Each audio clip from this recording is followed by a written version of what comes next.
Hello guys, मैं Sachin Kumar hi fi online classes में आप लोगों का स्वागत करता हूं। दोस्तों, आशा करता हूं आप अच्छे होंगे और अपनी पढ़ाई कंटिन्यू पढ़ रहे होंगे और जो बोर्ड परीक्षा की तैयारी कर रहे हैं उन बोर्ड परीक्षा की तैयारी करने के लिए मैं बता दूं आप लोगों का जो सफिशेंट कोर्स है वो हमने अपनी वेबसाइट पर अपलोड कर दिया है। अपनी प्लेलिस्ट में भी हमने आप लोगों का जो कोर्स है वो सब चीज़ लगा दिया गया है। आप हमारे डिस्क्रिप्शन में जाइएगा, वहाँ से वीडियो को सिलेक्ट कीजिए और वहाँ से हम आप लोगों को आपका सारा का सारा जो इंटरमीडिएट का कोर्स रहने वाला है, यूपी बोर्ड का इंटरमीडिएट का जो कोर्स रहने वाला है वो हमने सारा का सारा अपलोड किया हुआ है। ठीक है। और इसी उसमें एक डिमांड आ रही थी कि सर केमिस्ट्री के लेक्चर प्रोवाइड कराइए, केमिस्ट्री के लेक्चर प्रोवाइड कराइए। तो अब आप लोगों के कंटिन्यू मैं केमिस्ट्री के हर एक लेक्चर प्रोवाइड कराऊंगा। मेरा नाम सचिन कुमार और मैं हाई फाई ऑनलाइन क्लासेस में आप लोगों का स्वागत करता हूं। चलिए मेरे साथ बने रहिए और एक आज इंटरेस्टिंग चैप्टर का यूज़ करते हैं। हम आज हम एक नया अच्छा सा चैप्टर पढ़ते हैं जो जिस चैप्टर की काफ़ी डिमांड आ रही थी। चैप्टर नंबर 4 रासायनिक बलगतिकी। ठीक है, आज हम रासायनिक बलगतिकी का अध्ययन करेंगे। इसमें हम देखेंगे कि हमारी जो रासायनिक अभिक्रियाएं होती हैं वो कितने प्रकार की होती हैं। रासायनिक अभिक्रियाओं में हमें क्या क्या पढ़ना होता है। जैसे मैं आप लोगों को बता दूं कि आपने कोई भी रिएक्शन देखी, अब उस रिएक्शन पर रिएक्ट कैसे करेंगे कि कौन सी अभिक्रिया है कौन सी अभिक्रिया नहीं है, कैसे आप अभिक्रिया को पढ़ेंगे, डिफाइंड कैसे किया जाए अभिक्रिया को, वो सब चीज़ मैं आज आप लोगों को बताने वाला हूँ। लेकिन एक चीज़ मैं आप लोगों को बता दूँ, यहाँ पर ये जो रासायनिक अभिक्रियाएं हम पढ़ेंगे, रासायनिक बलगतिकी पढ़ेंगे और इसमें अभिक्रियाएं पढ़ेंगे, वो सिर्फ आप लोगों की अकार्बनिक रसायन में होगी। यानी कि इसे हम बोलते हैं काइनेटिक केमिस्ट्री, यानी कि यह है हमारी कौन सी फिजिकल केमिस्ट्री का शाखा है। ठीक है, इसमें हम बहुत सारी अभिक्रियाओं के ताप, दाब, सांद्रण और उन पर होने वाले जो परिवर्तन हैं उन सब का अध्ययन करते हैं। ठीक है, तो चलिए आज हम अपनी क्लास को शुरू करते हैं। आज बहुत मजा आने वाला है, बने रहिए मेरे साथ में आप। ठीक है, तो सबसे पहले हम पढ़ेंगे वेग के आधार पर रासायनिक अभिक्रियाएं। तो किसके वेग के आधार पर मैं आप लोगों को बता दूं, रासायनिक अभिक्रियाएं बहुत प्रकार की होती हैं। इनका क्षेत्र जो है वो बहुत विस्तृत होता है। जैसे मैं आप लोगों को बताऊं कि अगर मैं अभिक्रियाओं की बात करूं, अभिक्रियाएं तो जो अभिक्रियाओं के प्रकार हैं वो बहुत प्रकार की हो सकती हैं। देखो, सबसे नंबर 1 मैं बता दूं आप लोगों को, एक तो होती है ताप के आधार पर। ताप के आधार पर अभिक्रियाएं होती हैं। ताप के आधार पर रासायनिक अभिक्रियाएं। ताप के आधार पर रासायनिक अभिक्रियाएं 2 प्रकार की होती हैं। जैसे कौन कौन सी? जैसे ऊष्माक्षेपी अभिक्रिया, ऊष्माक्षेपी अभिक्रिया। दूसरी होती है ऊष्माशोषी अभिक्रिया, ऊष्माशोषी अभिक्रिया होगी। फिर मैं बात करूं यहाँ पर अणुओं के आधार पर होगी भाई, अणुओं के आधार पर। अब अणुओं के आधार पर कैसी होगी? अणुओं के आधार पर हम अभिक्रियाओं को 2 भागों में बांटते हैं। ठीक है, अणुओं के आधार पर कौन कौन सी मैं बात करूं यहाँ पर, एक तो होती है सरल अभिक्रिया। कौन सी भाई? एक होती है हमारी सरल अभिक्रिया। ठीक है, मैं समझाऊंगा इन सभी चीज़ों को, आप लोगों को समझाऊंगा कि ये होते क्या हैं, सब चीज़ देखेंगे हम। एक होती है हमारी सरल अभिक्रिया, एक होती है हमारी जटिल अभिक्रिया। कौन सी भाई? जटिल अभिक्रिया। ठीक है, इसके बाद अगर मैं बात करूं तीसरा जो पार्ट बचता है इसका, तो वो होती है हमारी कौन सी? वेग के आधार पर अभिक्रिया। किसके? वेग के आधार पर, जो मैंने यहाँ पर लिखी हुई है, वेग के आधार पर अभिक्रियाएं। ठीक है, तो जैसे कि मैं आप लोगों को बता दूं, हमारे चैप्टर का नाम भी रासायनिक बलगतिकी है और हम इसमें जो वेग है, वेग के आधार पर अभिक्रियाओं के प्रकार पढ़ने वाले हैं कि वेग के आधार पर रासायनिक अभिक्रियाएं कितने प्रकार की होती हैं। इसका मैं बाद में थोड़ा सा अध्ययन करेंगे। हम थोड़ा ध्यान इन पर दे लें कि ये क्या चीज़ लिखे गए हैं, ये कौन कौन से टर्म मैंने यहाँ पर लिख दी गई है, उन सब चीज़ों के बारे में हम थोड़ा सा अध्ययन कर लेते हैं क्या होती है। तो ऊष्माक्षेपी अभिक्रिया जो होती है, ऊष्माक्षेपी अभिक्रिया, आप लोगों को पता भी होगा कि ताप जहाँ जिन अभिक्रियाओं के अंदर ताप की बात होगी वो अभिक्रियाएं 2 प्रकार की होगी। एक तो ऊष्माशोषी अभिक्रिया, दूसरा ऊष्माक्षेपी अभिक्रिया। ऊष्माक्षेपी अभिक्रिया जिससे ऊष्मा बाहर निकलती है, जिससे हीट जो होती है हमारी हीट ऊष्मा वो बाहर निकलती है। कहाँ पर? बाहर निकलती है, तो वो क्या होती हैं? वो ऊष्माक्षेपी अभिक्रिया होती हैं। ठीक है, कौन सी अभिक्रिया? ऊष्माक्षेपी अभिक्रिया। जैसे मैं आप लोगों को बता दूं, हम मार्केट से चूना लेकर आए। कौन सा चूना? जिससे हम पेंट वगैरह करते हैं, कली वगैरह करते हैं, वो चूना लेकर आए हम मार्केट से। उसका सूत्र होता है कौन सा हमारा, कैल्शियम ऑक्साइड होता है और उसका सूत्र होता है CaO।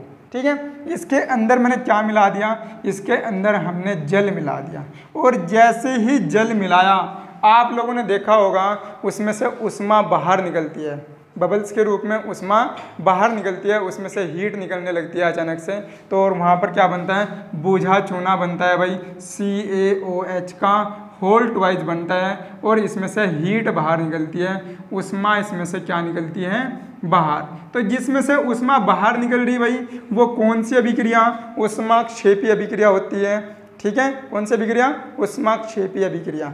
यदि किसी को कोई चीज़ ना समझ में आए तो मुझे कमेंट बॉक्स में डाल दीजिए, सर मुझे दोबारा से ये चीज़ बता दीजिए, मैं वहीं पर बता दूंगा आपको दोबारा से, या अगले अपने लेक्चर में वहीं से ही आपको वही चीज़ का दोबारा से अध्ययन करा दूंगा। मेरी वीडियो को बार बार रिपीट करके देखिए तो आप लोगों को समझ में आ जाएगा।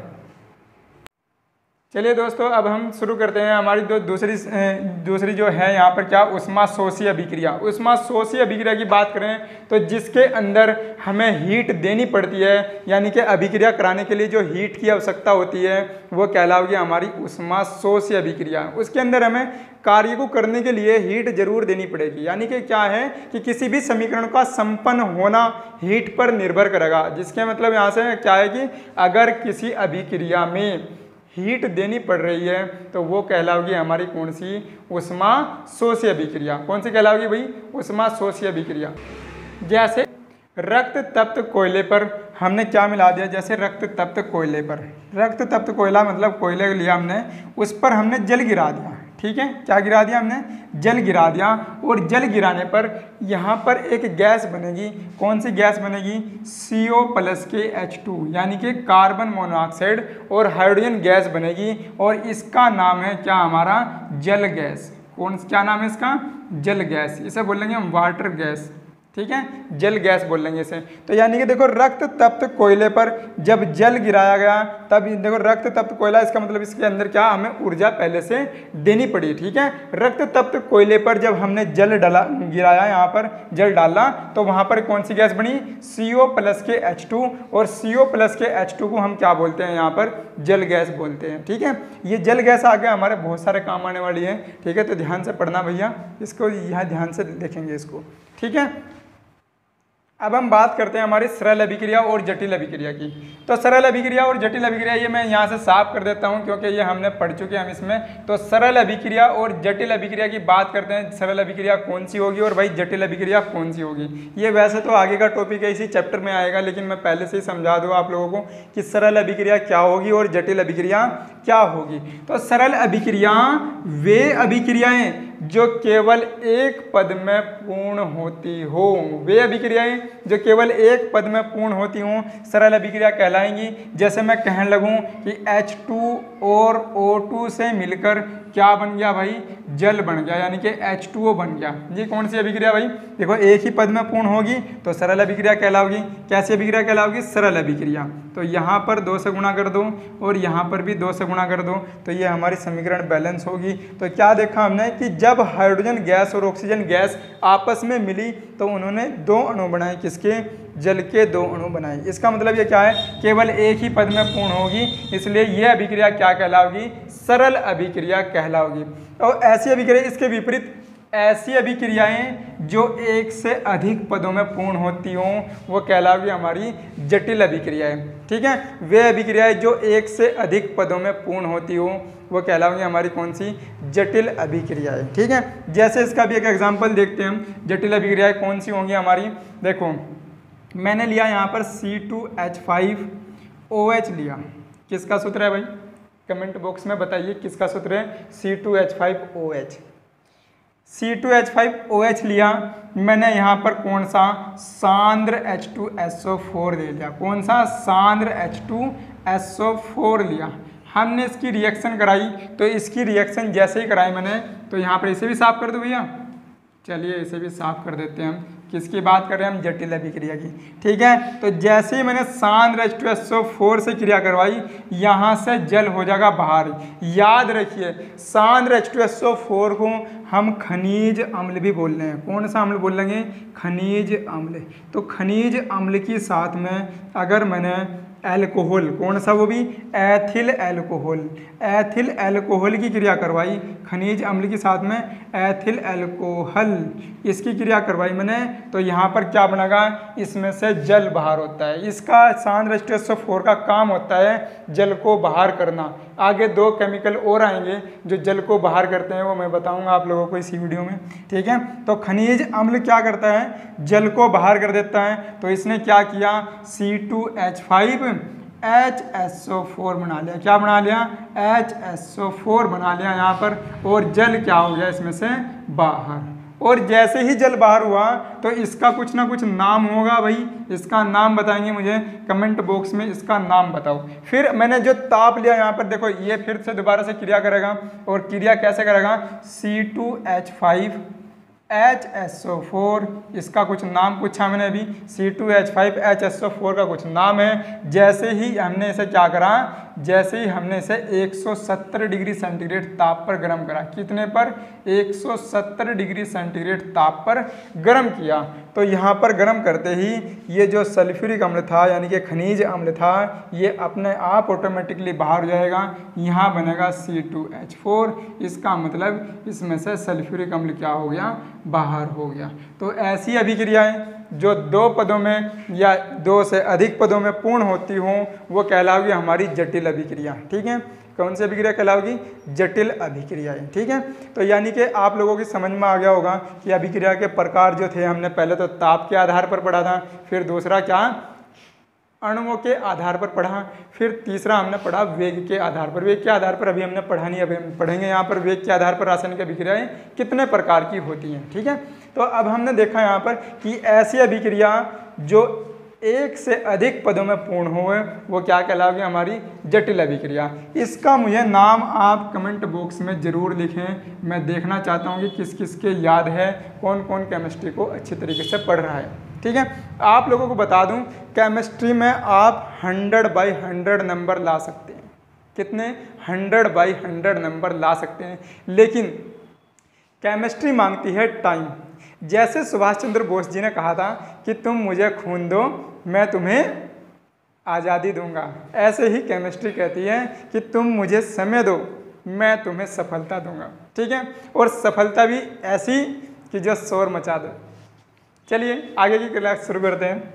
ठीक है, तो वेग के आधार पर हम अभिक्रियाओं के प्रकार पढ़ेंगे। अब वेग के आधार पर रासायनिक अभिक्रियाएं कितने प्रकार की होती हैं। भाई देखो यहाँ पर वेग के आधार पर रासायनिक अभिक्रियाएं 3 प्रकार की डिनोट की है मैंने, 3 प्रकार की दर्शाई हैं। कौन कौन सी? तात्कालिक अभिक्रियाएं या आयनिक अभिक्रियाएं। ठीक है, तात्कालिक अभिक्रियाएं या आयनिक अभिक्रियाएं। तो ऐसी अभिक्रियाएं जो आयनों के मध्य होती हैं वो तात्कालिक अभिक्रियाएं कहलाएंगी। यानी कि आयंस, मतलब आयंस, जैसे ये मैंने लिखा सोडियम। ठीक है, ये सोडियम परमाणु है। फिलहाल सोडियम क्या है? परमाणु। मैंने इसमें से 1 इलेक्ट्रॉन बाहर कर दिया। क्या कर दिया? इसमें से 1 इलेक्ट्रॉन मैंने बाहर कर दिया। तो जैसे ही 1 इलेक्ट्रॉन बाहर करा, इसमें से 1 इलेक्ट्रॉन मैंने क्या किया? बाहर। तो ये बनेगा हमारा आयन। क्या बनेगा? आयन। अभी आयनों के मध्य जो क्रिया होगी वो कहलाएगी हमारी आयनिक अभिक्रियाएं। और ये ऐसी अभिक्रियाएं हैं जो पलक झपकते ही संपन्न हो जा, जिन्हें बिल्कुल भी टाइम नहीं लगता। ठीक है, जैसे कोई केमिकल आया, जिसमें अगर एक पात्र था मेरे पास में, उस पात्र में मैंने केमिकल डाला, फिर उसके ऊपर से दूसरा केमिकल डाल दिया, तो तुरंत अभिक्रिया होगी। ठीक है, इस अभिक्रिया को हम आँखों से नहीं देख सकते, ना इस अभिक्रिया को मापा जा सकता। ठीक है, ये सिर्फ महसूस की जा सकती है। ये सिर्फ महसूस की जा सकती है कि अभिक्रिया संपन्न हो चुकी है। ठीक है, तो ऐसी अभिक्रियाएं जो पलक झपकते ही संपन्न हो जा, ठीक है, वो कहलाओगी हमारी आयनिक अभिक्रियाएं या तत्कालिक अभिक्रियाएं कहलाओगी। ठीक है, अब बात करते हैं हम अति मंद अभिक्रिया। ये ना पलक झपकते ही संपन्न हो रही, इसमें मतलब टाइम का हमें पता नहीं लगता, समय का समय का अनुभव नहीं होता, अनुभव नहीं होता, बिल्कुल भी भाई अनुभव नहीं होता कि क्या समय लगा है, कितने समय में संपन्न होगी, हमें पता नहीं लगता कुछ भी कि समय कितना टाइम लगा या नहीं लगा। ठीक है, अगर हम बात करें इसके बाद अति मंद अभिक्रियाएं। अति मंद अभिक्रियाएं ऐसी अभिक्रियाएं जो कुछ वर्षों में, कुछ महीनों में संपन्न हो सकती हैं, जिनका यही नहीं पता कि भाई संपन्न होंगी भी या नहीं होंगी। जैसे मैं एक एग्जांपल लूँगा इसका भी, ठीक है, जिनका यही नहीं पता लगता कि ये संपन्न होगी भी या नहीं होगी, ऐसी अभिक्रिया कहलाओगी हमारी अति मंद अभिक्रिया। वो बहुत मंद गति से अभिक्रिया होगी जिसका एक अणु लगभग कई सालों में जाकर अपघटित हो, तो ऐसी अभिक्रिया क्या कहलाओगी, अति मंद अभिक्रिया। वो भी हम इस चैप्टर में नहीं पढ़ते। ठीक है, इस चैप्टर के अंदर तात्क्षणिक अभिक्रियाएं नहीं पढ़ेंगे हम। ठीक है, अति मंद अभिक्रियाएं नहीं पढ़ेंगे हम, तो भाई फिर क्या पढ़ेंगे, तो फिर ये जो बची हुई ना जिसकी गति मापी जा सकती है वो अभिक्रियाओं का अध्ययन हम रासायनिक बलगतिकी के अंदर करेंगे। ठीक है, यानी कि ये क्या होंगी, जो जिनकी गति मापी जा सकती है वो कौन सी अभिक्रिया होंगी, वो होंगी जिनकी जो अभिक्रिया कुछ घंटों में, कुछ मिनटों में या कुछ दिनों में संपन्न हो सकती हैं, वो अभिक्रिया कहलाएंगी हमारी जिनकी गति मापी जा सकती है। ठीक है, उन अभिक्रियाओं को हम इस चैप्टर के अंदर पढ़ेंगे। ठीक है, तो चलिए शुरू करते हैं। जैसे हमने क्या देखा कि भाई आप लोगों ने क्या लिया, गन्ने का रस लिया। अब देखो सभी के सभी जानते होंगे कि गन्ने का रस क्या होता है, जिसे हम इंग्लिश में मतलब साइंस की भाषा में बोलते हैं सुक्रोज। सुक्रोज यानी कि शर्करा। शर्करा का रस लिया हमने, उसे क्या कर दिया, 15 दिन के लिए एक मटके में डाला और मिट्टी के अंदर उसे गाड़ कर रख दिया। ठीक है, उसके अंदर कुछ उत्प्रेरक के रूप में हमने क्या, लोहे की कील डाल दी। उससे क्या होता है कि उस अभिक्रिया की गति थोड़ी सी बढ़ जाएगी। 15 दिन बाद देखा वही गन्ने का रस सड़कर किस में बदल गया, वो सिरके में बदल गया। तो यानी कि वो कौन सी, उसमें कुछ ना कुछ अभिक्रिया हुई होगी कि जो समय के साथ अभिक्रिया बदलती है उसकी दर बदलेगी और दर बदलने के बाद में वो अभिक्रिया संपन्न हो जाएगी। फाइनली वहाँ पर सिरका बन गया। ठीक है, तो वो अभिक्रियाएं कुछ महीनों में, कुछ दिन में संपन्न हो जाएंगी। तो उन अभिक्रियाओं के बारे में हम अध्ययन करेंगे किसमें, रासायनिक बलगतिकी के अंदर। ठीक है, तो चलिए हम शुरू करते हैं। सबसे पहले मैं आप लोगों को परिभाषा से बताऊंगा कि रासायनिक बलगतिकी किसे कहते हैं। हम इसमें से पढ़ेंगे क्या क्या, वो टॉपिक मैं बताऊंगा अभी आप लोगों को। ठीक है, कौन कौन से टॉपिक हमें पढ़ने हैं, क्या इसके अंदर से महत्वपूर्ण रहेगा। और ये मैं आप लोगों को बता दूं, ये चैप्टर इतना इम्पोर्टेंट है हर एक एग्ज़ाम में। आज से पहले के क्वेश्चन पेपर उठा के देख लेना, या फिर अभी तक के जो क्वेश्चन पेपर आए हैं उनमें उठा के देख लेना, इस चैप्टर से 100% क्वेश्चन बनेगा। ठीक है, 100% क्वेश्चन आता है, तो आप लोग इस चैप्टर को बड़े ध्यान से पढ़ेंगे। ठीक है, तो चलिए मैं बताऊंगा आप लोगों को। चलिए शुरू करते हैं। हम रासायनिक बलगतिकी के बारे में पढ़ेंगे। रासायनिक बलगतिकी होते क्या है, तो देखो रसायन विज्ञान की वह शाखा, किसकी, रसायन विज्ञान, रसायन विज्ञान की वह शाखा। कौन सी शाखा भाई, वह शाखा जिसके अंतर्गत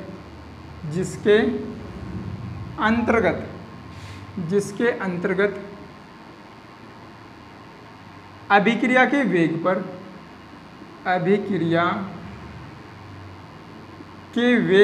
अभिक्रिया के वेग पर ताप दाब सांद्रण, ताप दाब सांद्रण आदि के प्रभाव का, ताप दाब सांद्रण आदि के प्रभाव का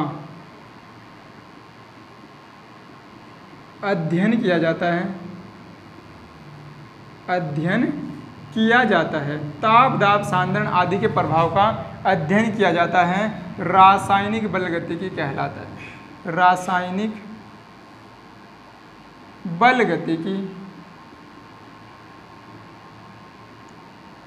कहलाता है, रासायनिक बलगतिकी कहलाता है या कहलाती है। ठीक है, रासायनिक बलगतिकी कहलाती है। तो किसकी? रसायन विज्ञान की। कौन से रसायन विज्ञान की? भौतिक रसायन की। ठीक है, तो रसायन विज्ञान की वह शाखा जिसके अंतर्गत अभिक्रिया के वेग पर ताप, दाब, सांद्रण आदि के प्रभाव का अध्ययन किया जाएगा, वो क्या कहलाएगी? हमारी रासायनिक बलगतिकी कहलाती है। ठीक है, यहाँ तक की समझ में आ गया होगा। अब हम बात करेंगे देखो रासायनिक अभिक्रिया में अभिक्रिया के वेग की। तो यहाँ पर हमें एक टर्म निकल कर आई, अभिक्रिया का वेग। ठीक है, तो अभिक्रिया का वेग के बारे में अध्ययन करेंगे हम। अभिक्रिया के वेग, अभिक्रिया का वेग, अभिक्रिया का वेग क्या होता है? अभिक्रिया का वेग।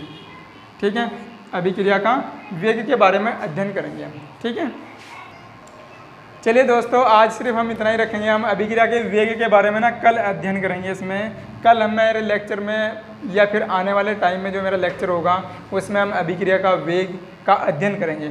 एक मैं ओवरव्यू दे देता हूँ आप लोगों को, इस चैप्टर के अंदर से हमें पढ़ना क्या क्या है वो सब चीज़ मैं बता देता हूँ।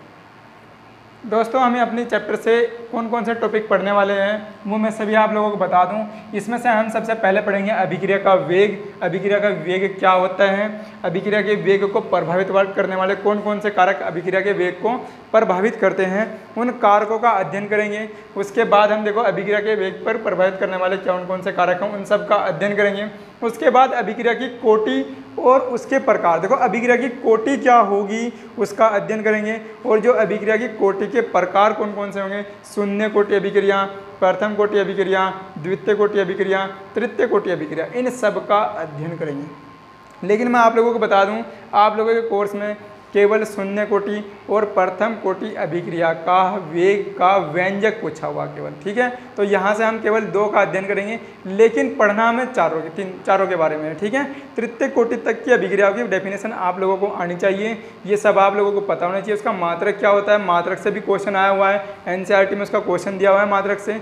मैं आप लोगों को सारे एनसीईआरटी के एक एक न्यूमेरिकल कराने वाला हूँ, मेरे साथ बने रहेगा। ठीक है, इसके बाद हम पढ़ेंगे देखो शून्य कोटि की अभिक्रिया क्या होती है, उसका व्यंजक क्या होता है, उस व्यंजक की व्युत्पत्ति करेंगे। फिर प्रथम कोटि अभिक्रिया की क्या होती है, प्रथम कोटि अभिक्रिया की परिभाषा, परिभाषा के बाद में हम उसमें से उसका व्यंजक पढ़ेंगे। व्यंजक पढ़ने के बाद मात्रक पढ़ेंगे, अर्धायु काल पढ़ेंगे, वो सब चीज़ हम इसी चैप्टर के अंदर पढ़ेंगे। ठीक है, द्वितीय कोटि की अभिक्रिया केवल परिभाषा पढ़ेंगे। केवल क्या पढ़ेंगे इसमें से?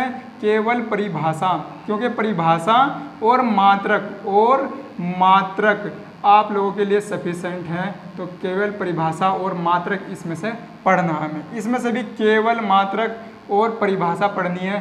ठीक है, मात्रक और परिभाषा केवल इसमें से तृतीय और द्वितीय कोटि के बारे में पढ़ना है। फिर उसके बाद अभिक्रिया की कोटि और आणविकता में क्या अंतर है, 2 नंबर में क्वेश्चन पूछ लिया जाता है, अभिक्रिया की कोटि और आणविकता में अंतर क्या है। ठीक है, इसके अतिरिक्त हम इसमें से पढ़ेंगे एनसीईआरटी के न्यूमेरिकल, जितने भी आप लोगों की एनसीईआरटी के बुक के न्यूमेरिकल रहे हुए हैं या अभी तक के जितने भी क्वेश्चन पेपर में आए हुए, मैं सारे के सारे इसी चैप्टर के अंदर सोल्व कराऊंगा। ठीक है, उसके बाद एक लास्ट टॉपिक बचा हुआ था इसमें, अभिक्रिया के वेग पर ताप का प्रभाव क्या है। यहाँ से एक समीकरण थी आरहेनियस समीकरण। ठीक है, उस आरहेनियस समीकरण का अध्ययन करेंगे हम इसी चैप्टर के अंदर, तो मेरे साथ बने ही रहिएगा और चैनल को लाइक और सब्सक्राइब जरूर कीजिए मेरी लेटेस्ट अपडेट पाने के लिए। और मैं हर दिन हर एक नई वीडियो डालता रहूँगा, तो मेरे साथ बने रहिएगा आप और सफलता के लिए जी तोड़ मेहनत कर दीजिए।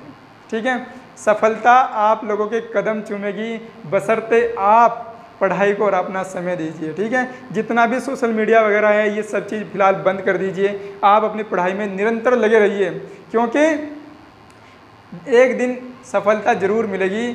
और क्योंकि जो नहीं पढ़ रहे हैं उनके लिए मैं बता दूं कि आप लोग अपना जो कीमती समय है वो वापस लौटकर नहीं आने वाला। ठीक है, तो आप अपना जो समय है वो पढ़ाई में लगाइए। मैं गारंटी देता हूँ, आप निरंतर अगर मेहनत कर रहे हैं ना, लगातार मेहनत कर रहे हैं, तो एक दिन आप कामयाब जरूर होंगे। जो आपने 100/100 का सोच रखा है वो 100/100 आप लोगों के यूपी बोर्ड एग्ज़ाम में 100/100 आएंगे। ठीक है, बशर्ते मेहनत इतनी खामोशी से करो कि सफलता शोर मचा दे। ठीक है, तो चलिए दोस्तों, बने रहिए मेरे साथ। ठीक है, वीडियो को लाइक, सब्सक्राइब और शेयर ज़रूर कीजिए, क्योंकि हो सकता है आपके शेयर करने से किसी ऐसे दोस्त का भला हो जाए जो केमिस्ट्री में, जिसको बिल्कुल भी इंटरेस्ट नहीं है, जो बिल्कुल केमिस्ट्री पढ़ना नहीं चाहता, वो आप हो सकता है वीडियो देखने के बाद केमिस्ट्री में उसका इंटरेस्ट आ जाए। ठीक है, तो थैंक यू।